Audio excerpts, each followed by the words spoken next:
தலைவலியும் வயிறு வலியும் தனக்கு வந்தாதான் தெரியும் அப்படின்னு சொன்னவன் கண்டிப்பா சைனஸ் தலைவலியில பாதிக்கப்பட்டவனா இருப்பான். ஆமால, சைனஸ்னால வர்ற தலைவலி தலைபாரம் சொல்லி முடியாது. ஆமா தானே? ஸோ இந்த வீடியோல சைனஸ்னா என்ன, சைனஸ் சிம்டம்ஸ் அதோட அறிகுறி என்ன, வெறும் தலைவலி மட்டும்தானா இல்லை இன்னும் நிறைய தொந்தரவு இருக்கா, அதெல்லாம் பத்தி பேசுவோம். அது மட்டும் இல்லாம இது வராம தடுக்கிறதுக்கு நம்ம என்ன பண்ணலாம், வீட்லயே கை வைத்தியம் என்ன பண்ணலாம், சரி வந்தா ட்ரீட்மெண்ட் என்னென்ன, டாக்டர்கிட்ட எந்த சுச்சுவேஷன்ல காமிக்கணும், என்னென்ன மருந்து சாப்பிடலாம், இதை பத்திலாம் தான் இந்த வீடியோல நாம பேச போறோம். சைனஸால பாதிக்கப்பட்டது நீங்க மட்டும் இல்ல, ஆல்மோஸ்ட் நிறைய பேர். ஸோ பார்த்துக்கலாம். ஃபர்ஸ்ட் இப்படிப்பட்ட பிரச்சனை தர சைனஸை ஏன் கடவுள் முதல்ல படைச்சிருக்கான்? காரணம் இல்லாமல் படைக்க மாட்டான்ல. ஆமா, சைனஸ்ங்கிறது வேற ஒன்றும் இல்லை, ஏர் பேக். ஸோ இந்த காற்று பை எங்கெங்கெல்லாம் இருக்குன்னா மூக்கை சுற்றி இந்த பக்கம் 2, இந்த பக்கம் 2, அப்புறம் பின் மூக்கு பக்கத்தில் எத்மாய்டு சைனஸ்னு ஒன்று. சரி, இது எதுக்கு தான் இந்த குடைச்சல் கொடுக்கறத வச்சிருக்கான் அப்படின்னு பார்த்தோம்னா, இது ஆக்சுவலி நிறைய நல்லது இருக்கு இதுல. அப்படி என்னடாப்பா நல்லது அப்படின்னு தானே கேட்குறீங்க? எஸ், நாம மூச்சு விடுறோம் இல்லையா, ப்ரீதிங்க்கு அது ரொம்பவே ஹெல்ப் பண்ணும். அப்புறம் தலை மூளையே 1 கிலோ ப்ளஸ் இந்த மண்டையோடு தலை எலும்பு இதெல்லாம் இந்த குட்டி கழுத்துல இருக்கிற குட்டி 7 வர்டிப்ரா தான் தாங்குது. அப்ப அது பாரம் இல்லாம தாங்கிறதுக்கு இந்த ஏர் ஃபில்டு ஸ்பேஸ் வேணும். அதுதான். ஸோ நமக்கு அந்த தலை தூக்குற வெயிட்டே தெரியாதது இருக்கிறது காரணமே சைனஸ் தான். அதனால தான் சைனஸ்ல கொஞ்சம் சேர்ந்தா கூட நமக்கு தலை பாரமா இருக்கு, தலை வலிக்குது, அப்படியே எடுத்து இந்த தலையை எங்கேயா வச்சிடலாமா அப்படி தோணுது. இது மட்டும் இல்லாம ஹியூமிடிஃபைங் எஃபெக்டும் கொடுக்குது. இதனால நிறைய கிருமிகளை ஒரு செக்யூரிட்டி மாதிரி, ஒரு பாடி கார்டு மாதிரி இருந்து அது ப்ரொடெக்ட் பண்ணிக்குது. இந்த சைனஸும் இல்லைன்னா லங்ஸ்லயே போய் அவன் நிமோனியால தான் அலைவோம். ஸோ சைனஸ் அவ்வளோ நல்லது தான். பட் சம்டைம்ஸ் செக்யூரிட்டியா அடி வாங்குற மாதிரி சைனஸ் அடி வாங்கிக்குது, பிரச்சனையில மாட்டிக்குது. எல்லாம் தொந்தரவு இருக்குப்பா. ஃபர்ஸ்ட் அப்படின்னு பார்த்தோம்னா தலைவலி தலைபாரம் சொல்லியாச்சு. அப்புறம் காலையில் எந்திரிச்சதுமே அடுக்கு தும்மல் போடுவாங்க பார்த்தீங்களா, ஒரு 7-8 தும்மல் சரசரன்னு அப்படியே தீபாவளி சரவெடி மாதிரி தும்மல் போட்டுக்கிட்டே இருப்பாங்க. தும்மல், மூக்குச்சளி, கெட்டியான மூக்குச்சளி, இல்லாட்டி மூக்கு அடப்பு, ஒன்று ஓவர்ஃப்ளோ இல்லாட்டி டோட்டல் ட்ரை. தலைவலி மட்டும் இல்லாமல் ஃபேஸ்லையும் அங்கங்கே வலிக்கும். அந்த முக்கியமாக அந்த சைனஸ் பாயிண்ட்னு சொன்னேன் இல்லையா, அந்த இடத்துல தொட்டோம்னா, தொடலைனாலும் வலிக்கும், தொட்டோம்னா அப்படியே ஊசி வச்சு குத்துற மாதிரி வலிக்கும். அது மட்டும் இல்லாமல் ஒரு ப்ரெஷர் பில்டப் ஆன மாதிரி ஃபீல் ஆகும் அந்த இடத்துல. கண்ணுக்கு பின்னாடி உட்காந்து அது குடைச்சல் கொடுக்கும். கண்ணுக்கு பின்னாடி நமக்கு ஒரு எரியிற மாதிரியோ ஒரு வெயிட்டை வச்ச மாதிரியோ ஒரு ஃபீலிங் இருக்கு. அப்புறம் என்னன்னு தெரியல, ஆனால் பயங்கரமாக டிஸ்கம்ஃபர்ட், உடம்பே அடிச்சு போட்ட மாதிரி வலி இருக்கு இந்த ஃபீலிங் கொடுக்கறது. சில பேருக்கு அந்த சைனஸ்னால மூக்கில் ஸ்மெல்லே போயிடும். கொரோனா வந்ததுலேருந்து எல்லாரும் ஸ்மெல்லு போயிட்டாலே பயப்படுறோம். சைனஸ்ல அந்த காலத்துலேருந்து சில பேருக்கு ஸ்மெல்லே கேட்காது. அதனால தான் கோல்டு பிடிச்சாலே ஸ்மெல்லு டேஸ்ட் எல்லாம் டவுன் ஆயிரும். இது மட்டும் இல்லாமல் சில பேர் செருமுவாங்க பார்த்தீங்களா, அப்படியே கணைக்கிற மாதிரி இந்த மாதிரி கிளியர் பண்ணுவாங்க த்ரோட்டை. இது போஸ்ட் நேசல் ட்ரிப்னு சொல்லுவோம். இதுவும் சைனஸ்ல ஒரு சிலருக்கு இருக்கும். மூக்கில் எப்படி முன்னாடி ஊத்துற மாதிரி பின்பக்கம் தொண்டை கிட்ட அப்படியே சளி சேரும், அதை அப்பப்போ கிளியர் பண்ணுவாங்க. ஸோ இதில் 1-2 சிம்டம்ஸ் இருக்கலாம், இல்லை எல்லா A to Z தொந்தரவுமே இருக்கலாம். சில பேருக்கு சைனஸ்ல மூக்கு மட்டும் அடைக்காது, காதும் சேர்ந்து அடி வாங்கிக்கும், காதும் சேர்ந்து அடைக்க ஆரம்பிச்சிடும். அப்புறம் இந்த 2 புருவத்துக்கு மத்தியில் அப்படியே ஊசி வச்சு குத்துற மாதிரி வலிக்கும், இல்லாட்டி அந்த நெத்தி போட்டுக்கிட்ட ப்ரெஷர் அழுத்துற மாதிரியே ஒரு ஃபீலிங் இருக்கும். இதெல்லாத்தையும் விட தலையை குனிஞ்சிங்கன்னு வைங்களேன், ஜஸ்ட் யாரோ போத்து நம்மளை பின்னால் அழுத்துற மாதிரி ஒரு ஃபீல் கொடுக்கும். அதனால தான் சைனஸ்ல தலைவலின்னு சொல்றத விட தலை பாரம் அப்படின்னு சொல்லலாம். இதுல வேற ஒரு சிலருக்கு 10-15 நாள் தான் இருக்கும், ஈவன் 1 month வரைக்கும் கூட இருக்கும். ஒரு சிலருக்கு 3 மாசம் தாண்டியும் இந்த பிரச்சனைகள் இருக்கலாம். அதை நம்ம கிரானிக் சைனசைட்டிஸ்னு சொல்றோம். 1 monthக்குள்ள இருக்கிறத அக்யூட் சைனசைட்டிஸ்னு சொல்றோம். இது ஏன் ஒரு சிலருக்கு மட்டும் அதிகமா இருக்கு? நிறைய பேருக்கு அலர்ஜி தொந்தரவு இருக்கலாம், இல்லாட்டி இந்த பொல்யூஷன், டஸ்ட் பொல்யூஷன்ல போயிட்டு வரனாலே அப்பப்போ அந்த அலர்ஜன்ஸை நம்ம சுவாசிக்கிறோம். ஸோ அதன் மூலமும் சைனஸ் ப்ராப்ளம் வரலாம். சில நேரம் வர்ற கிருமி சைனஸை பதம் பார்க்கலாம். மூக்கின் அமைப்பு சில பேருக்கு வளைஞ்சிருக்கும், டிஎன்எஸ்னு சொல்லுவோம். சில பேருக்கு மூக்குக்குள்ளார சத வளர மாதிரி பாலிப்ஸ் வளர ஆரம்பிக்கும். அந்த மாதிரி எல்லாம் பிரச்சனைகள் இருந்ததுன்னா இந்த சைனஸ் தொந்தரவு ரொம்பவே பிரச்சனை கொடுக்கும். சைனஸ் முதல்ல எப்படி இன்ஃபெக்ஷன் ஆகுது? இப்போ இந்த சைனஸ்லாம் ஏர் பேக்னு சொல்லியிருக்கேன். அதில் காற்று இருக்கு. காற்று அடைச்சி வச்சிருந்தா என்ன ஆகும்? அதுல இன்னும் இன்ஃபெக்ஷன் ஆயிரும், கிருமி ஆயிரும். அதனால இயற்கை என்ன பண்ணிருக்கு, சைனஸோட காற்று வந்து நம்ம சுவாசிக்கிற மூக்கு வழியா சைனஸ்க்கு போயிட்டு அப்பப்ப ஏர் எக்ஸ்சேஞ்ச் நடந்து மூக்கு வழியாவே பிரீத் அவுட் பண்ணிடுவோம். ஸோ இது கிளியரா இருக்கும். பட் ஆக்சுவலி ஒரு டிராப் கூட சளி இருக்கக்கூடாது. ஆனா என்ன ஆகுதுன்னா, மூக்குல ஏதாவது இன்ஃபெக்ஷன் ஆகி சளி பிடிக்கும் பொழுது அந்த சளி இங்கிருந்து அப்படியே சைனஸ்க்கு போயிடும். ஸோ அதுதான் சைனசைட்டிஸ். அது இல்லாம நம்ம சொன்னேன், ஃபோர்ஸா மூக்கு சிந்தும் பொழுது ஒரு சில சளி வெளியில வரும். ஆனா ஒரு 10-20% என்ன பண்ணும், சைனஸ்குள்ளார என்ட்ரி கொடுத்துரும். ஸோ அதனாலையும் சைனசைட்டிஸ் ப்ராப்ளம் வருது. குறிப்பா இது பார்த்தோம்னா குளிர்ந்த கிளைமேட் கொஞ்சம் சில்லுன்னு ஆகக்கூடாது, கொஞ்சம் பனி பெய்யக்கூடாது. நம்ம ஊர்ல நம்ம எல்லாரும் சைனஸோட தான் சுத்துறோம். பேருக்கு இயற்கையாவே கொஞ்சம் எதிர்ப்பு சக்தியும் கம்மியா இருக்கலாம். குழந்தைங்களுக்கு மட்டும்தான் இந்த பிரச்சனையா, இல்ல அடல்ட்ஸ்க்குமே இந்த பிரச்சனை வந்துட்டு தான் இருக்கு. சில பேருக்கு சர்ஜரி லெவலுக்கெல்லாம் கூட கொண்டு போகுது. சரி, அப்ப இதை வராம தடுக்கிறதுக்கு என்ன பண்ணலாம்? ப்ரிவென்ஷன் ஸ்ட்ராட்டஜின்னு பார்த்தோம்னா பொல்யூஷன் கொஞ்சம் கண்ட்ரோல் பண்றது தான். அது நம்ம கையில இல்லை. ஸோ அட்லீஸ்ட் நம்மளை நாம பொல்யூஷன்ல இருந்து ப்ரொடெக்ட் பண்ணிக்கலாம்.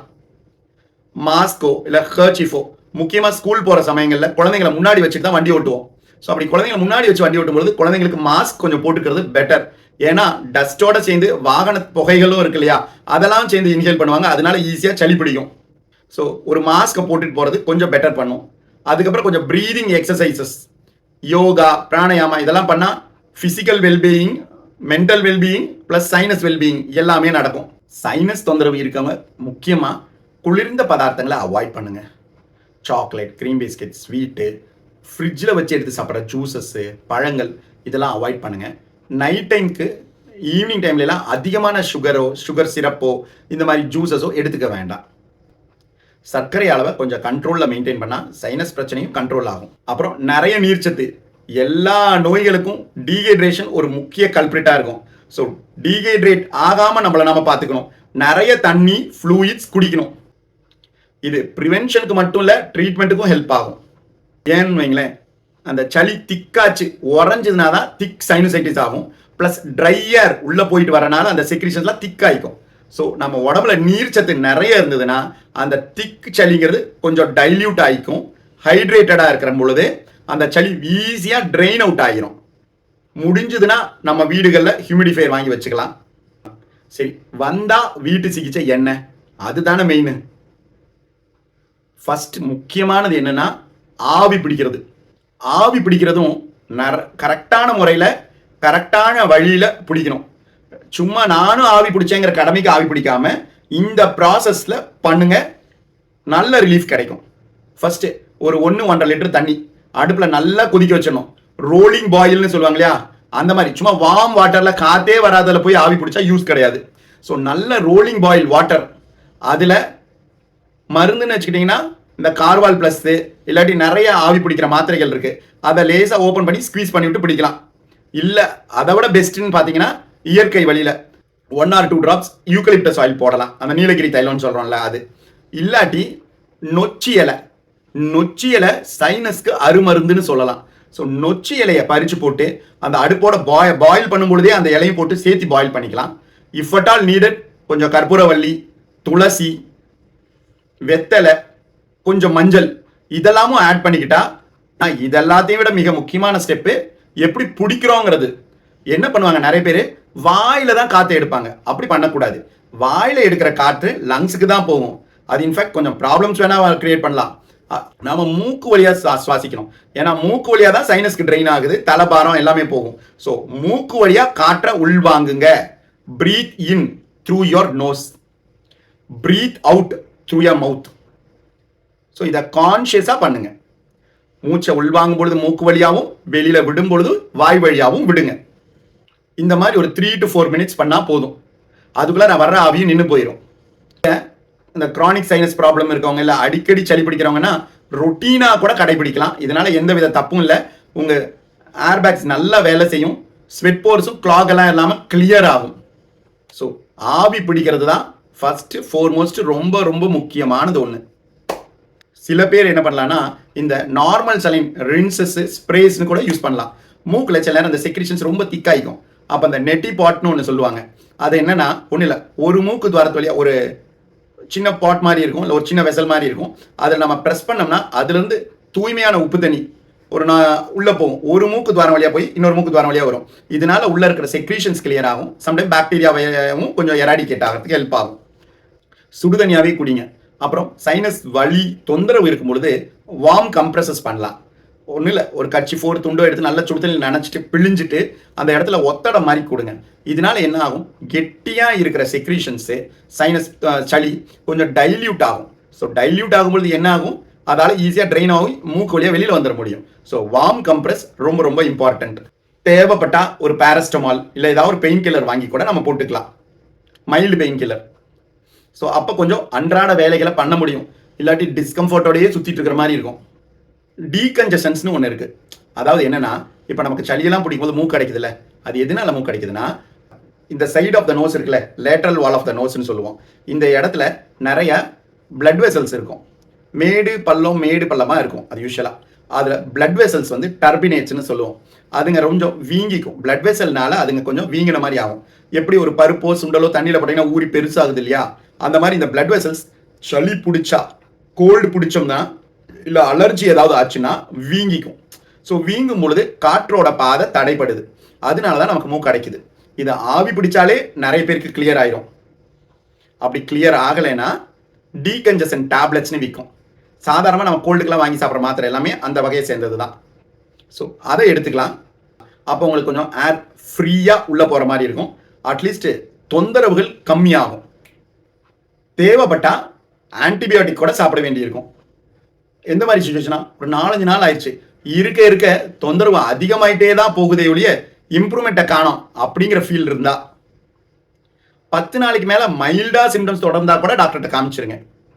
ஆரம்பத்திலே ஹை ஃபீவரோட வருது அப்படின்னாலும் பார்த்துடணும். இல்லாட்டி சில பேருக்கு இந்த ஃபேஸ் ஏரியாவில் ரொம்ப பெயின் இருக்கும், அப்படியே குத்துற மாதிரி பெயின் இருக்கும். இதெல்லாம் இருந்ததுன்னா உடனடியாக டாக்டர் பார்த்துடுறோம்.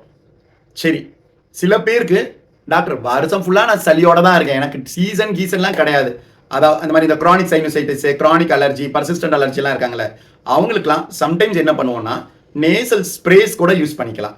அது யூஸ்வலி ஒரு லோடோஸ் கார்டிகோஸ்டீராய்டாக இருக்கும். அதனால நேசல்னா யூஸ் பண்ணுறனால அதுக்கு பெரிய சைட் எஃபெக்ட்ஸ்லாம் கிடையாது. பட் இந்த சைனஸில் பாக்டீரியா மட்டும் இல்லை, சில பேருக்கு வைரஸ், இன்னும் எதிர்ப்பு சக்தி ரொம்ப கம்மியாக இருக்குது, இல்லை சர்க்கரை நோய் அதிகமாக இருக்குன்னா ஃபங்கஸ் கூட போய் சைனஸில் உட்காந்து பிரச்சனை கொடுக்கும். அதுக்கப்புறம் கம்பல்சரியாக ப்ரீதிங் எக்ஸசைஸ் பண்ணுறது ரொம்ப ரொம்ப ரொம்ப இம்பார்ட்டன்ட்டு.